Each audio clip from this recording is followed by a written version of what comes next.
Hamish McNeely last updated 1354, June 25, 2018. Dunedin bar Hef's Hotel is fighting to keep its license. It has been in trouble over a gang wake and opening on Christmas Day.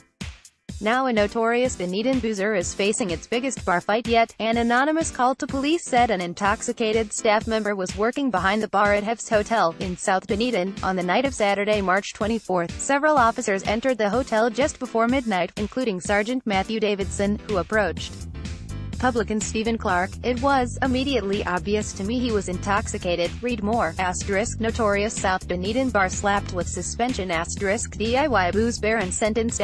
Liquor license breaches at Waimakari show. Clark admitted he had been drinking through the night, but said the duty manager had left just 5 minutes before, Davidson said.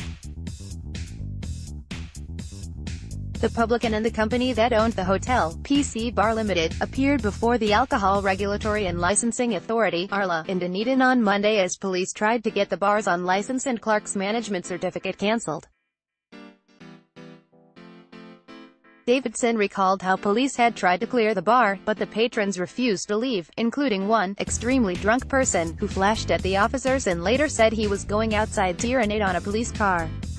Constable Andrew Bremner said everyone was told to leave and one patron became aggressive when he was refused entry to the toilet. "I assessed him as intoxicated." Another tried to use his cell phone, but was so drunk he could not work it. He later had to be helped out of the bar. Senior Constable Steve Griffiths noted Clark was slurring his words, was unsteady on his feet and made references to police alcohol harm prevention officer Sergeant Ian Pollan being out to get him. The hearing heard police also visited the hotel at 9 p.m. on April 21. Police were shown the food options available, which consisted of 5 small, eat-and-eat meals kept in a small fridge at the back. A menu offering pies, butter chicken and fries belonged to a former chef, who was playing pokies in the bar at the time police called. The woman working that night told police it was her first shift behind the bar. She was normally the cleaner.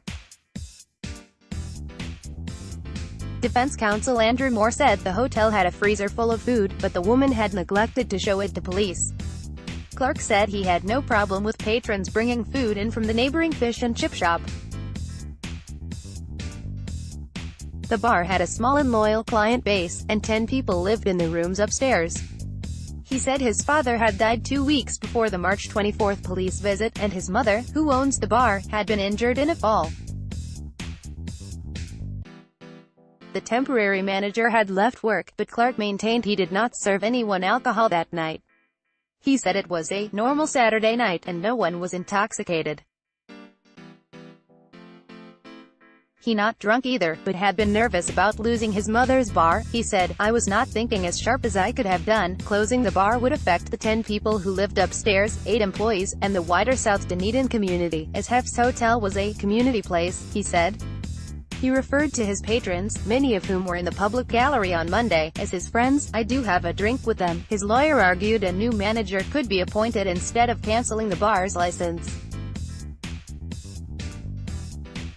Sergeant Ian Pollan said, "Almost every time we walk into this premises we find incidents." He told the hearing the bar was the only one in the South Island where police had used their powers to shut the premises down. ARLA Chairman Kevin Kelly said a decision could be expected within a few weeks. Hef's previously hit headlines when it hosted a wake for a former mongrel mob member that ended in a brawl in 2012. At the time, ARLA noted the licensee had failed dismally to meet its obligations, and suspended Clark's management certificate for 42 days. Clark appeared before ARLA again on August 28 last year following a series of incidents, including opening the pub on Christmas Day 2016. Clark argued the festive event was part of giving back to the community, but ARLA suspended him for 6 weeks. Stuff.